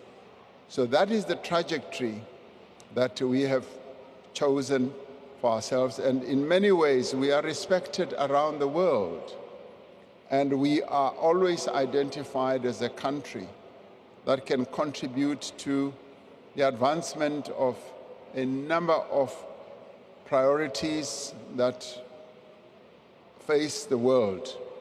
When it comes to climate change, we've also been identified as a leading nation that has embraced the vagaries of climate change. When it comes to human rights, exactly the same. When it comes to the development issues, either developing infrastructure and developing the interests of vulnerable people, women and children, even on our continent, we are recognized as playing a key role. So in many ways, we are the go-to country, and we wear that badge with humility. We wear that badge with pride as well, knowing that we have a contribution to make. And the other important thing is South Africans who fly our country's flag in various institutions in the world, whether appointed or elected, do so with dignity, with humility, right from the United Nations through to our own continent, and all of them advancing the interests of South Africa and putting South Africa on the map and ensuring that the name of our country is well positioned.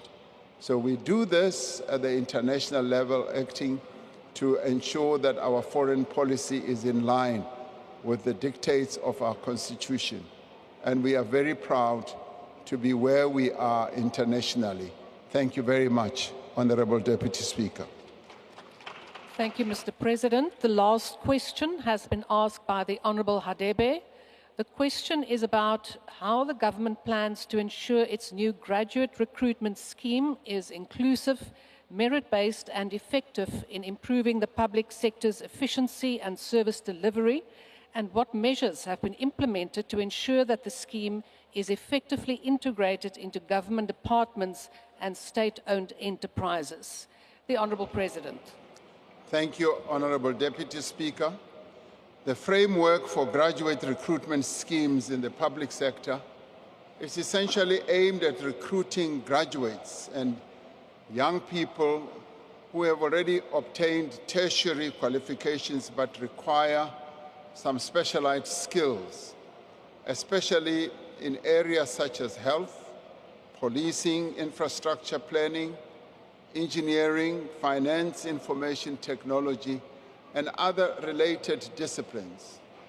Recruitment into the Graduate Recruitment Scheme program follows the principle of open competition, and in line with the public service regulations, all would-be employees, as well as employees and qualifying entrants to a department, must be given a fair and equitable participation opportunity. The scheme has a considerable potential to respond to many of our country's developmental needs. These include the reduction of unemployment, particularly amongst young people, as well as among designated groups, including women and persons with disabilities. It also has the potential to make a contribution to the eradication of poverty, reduction of inequality, and improved service delivery as well. In December 2018, the Minister of Public Service and Administration issued the framework for implementation across the public service. Currently, the implementation of this framework is ongoing. Departments are required to submit their implementation reports on this basis, and deliberate programs to recruit the best graduates into the public service are an essential part of our strategic priority to build a capable state. So as a state, we've positioned ourselves in a way where we would like young people, women and persons with disabilities to be brought into the state to participate in the various areas where our state seeks to improve services to our people. But we also want these qualified young people to come in their numbers to respond to these advertisements for these positions. This, in part, is the process of professionalizing the state. It is also, in part, to build the capacity of the state to ensure that we've got the very best of South Africans who are going to provide services to the people of South Africa. And when we do have the very best, who would have been chosen through a very fair, equitable, and open process, we will be able to increase the capability of our state. As you well know, one of our stated priorities is to build a capable and developmental state. In order for us to do so, we do need people who are well-versed in the various disciplines that can come into the state and perform the work that needs to be performed in the interests of South Africans. Thank you, Honourable Deputy Speaker. The first supplementary question will be asked by the Honourable Hadebe. Thank you, Madam Speaker. Mr. President, The IFP supports and appreciates the initiative of the graduate recruitment scheme, as we have always pushed for unemployed graduates to be absorbed into government employments. Considering this, Honorable President, how will the government ensure that the placement of graduates under the graduate recruitment scheme is sustained beyond initial phase, ensuring long-term career growth and contribution to the public sector? Thank you. The Honourable President. Clearly, having brought these young people, the graduates, into the state, we do hope that they will be able to display their own capability and knowledge and to demonstrate how well versed they are in the disciplines that they will have been recruited into, and that they will be able to demonstrate that they can serve our people very well. I speak about this out of great encouragement and hope, particularly in relation to what we saw during COVID. During COVID, we brought some 800,000 young people into our various schools as teacher assistants, and many of them had come either out of university or colleges, and they came at a time of peril in our country, and I applaud them because they showed a great deal of bravery to go and work in our schools, which at the time many people were, petrified about, particularly as we opened schools at the height of COVID. And just that mere opening of schools has served us so well, because our young people have continued to move ahead on their educational journey.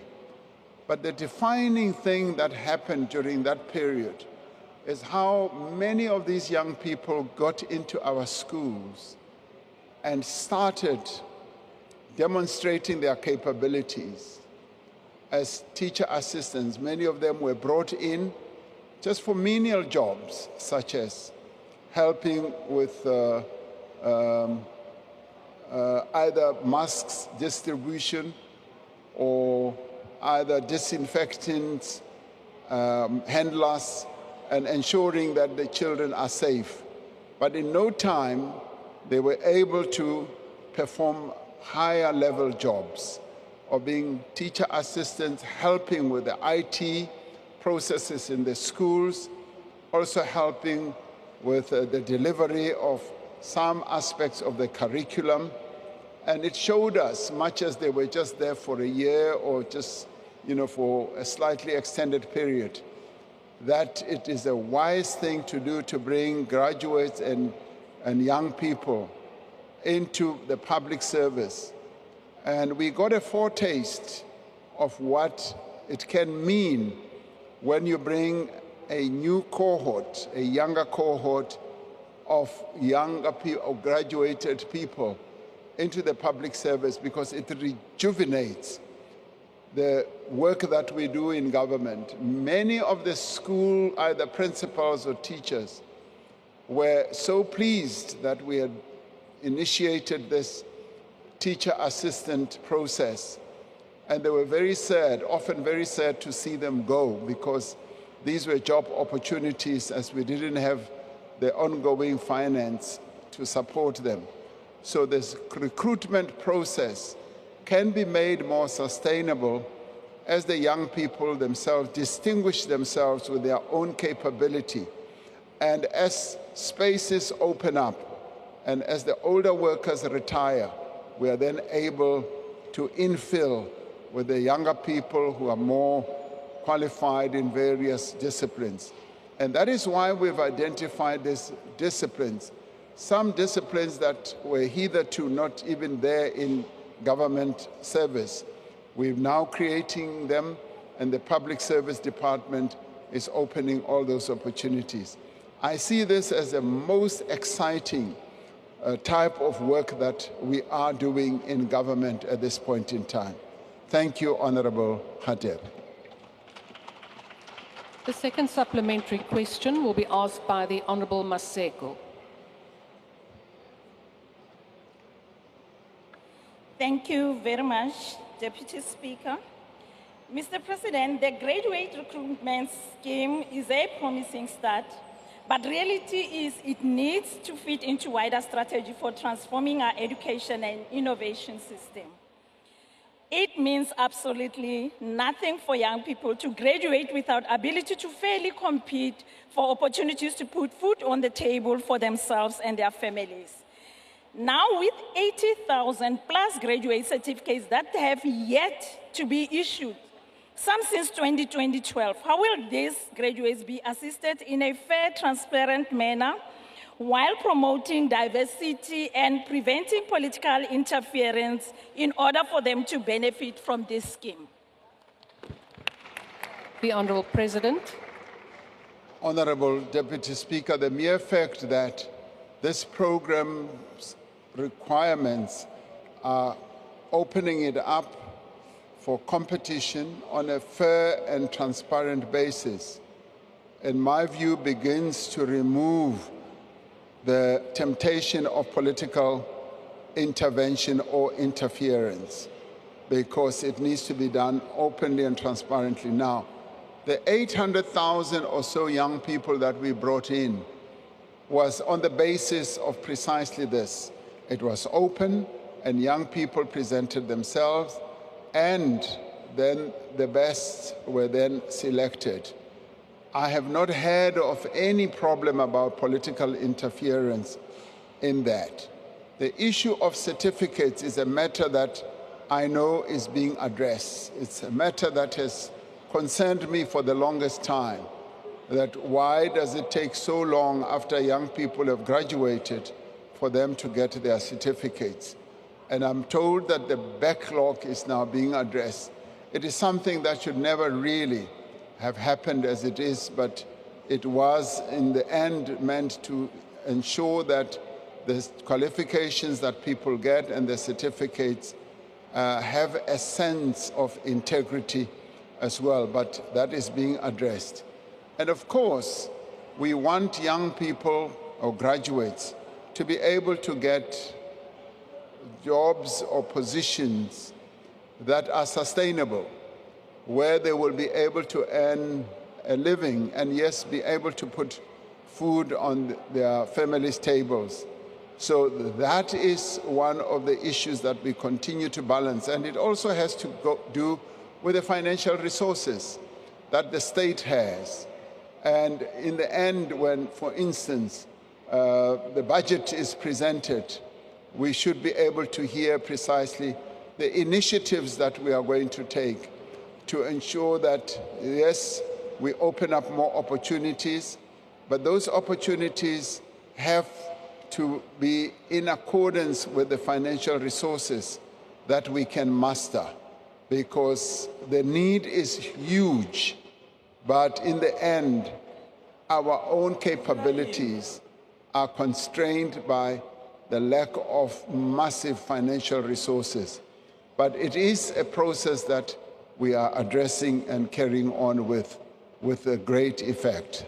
Thank you, Deputy Speaker. The third supplementary question will be asked by the Honourable Mkitama.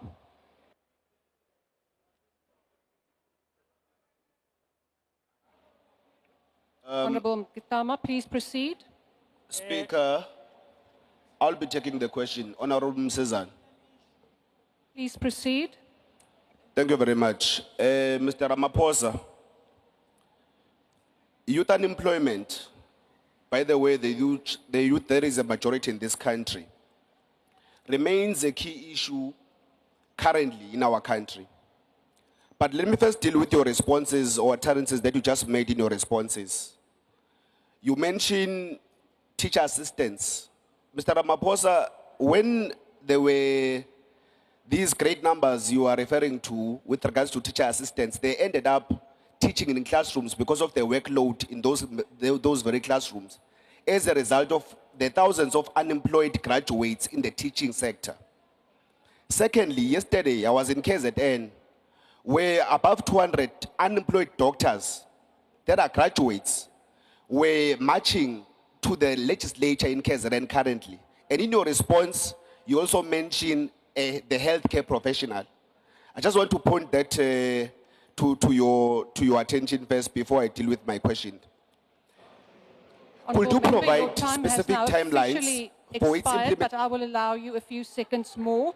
The standard is 16 seconds. You have now 3 seconds left. Thank you. Could you provide specific timelines for its implementation, the key milestones that the government aims to achieve? Additionally, what mechanisms are in place to ensure accountability in the recruitment, placement, and long-term development of graduates within the Your government time and has now state-owned expired, enterprises? Honourable Member. Honourable President. Thank you, Honorable Deputy Speaker.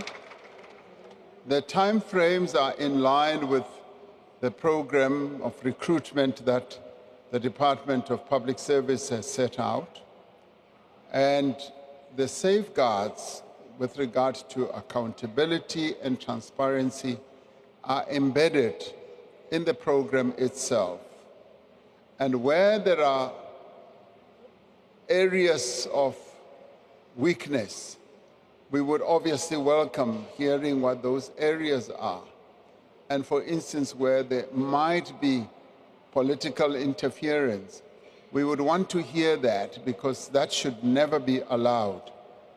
Young people or those who might be recruited into this program must know and have the confidence that they will be chosen on merit, they will be able to be competitively selected so that they can get into these types of programs. Yes, we know that there's a problem throughout the country of doctors who are qualified, who continue to raise their own plight and their own situation. This is a matter that we are addressing, and it is based also on the resources that government has.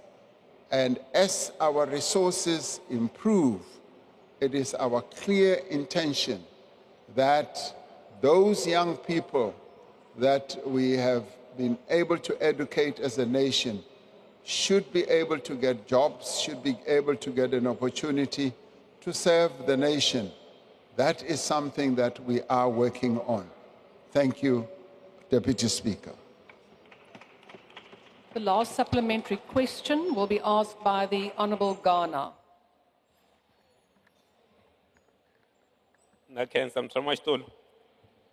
Mr. President, we have two connected problems. On one hand, government is not able to attract the brightest young minds from our tertiary institutions.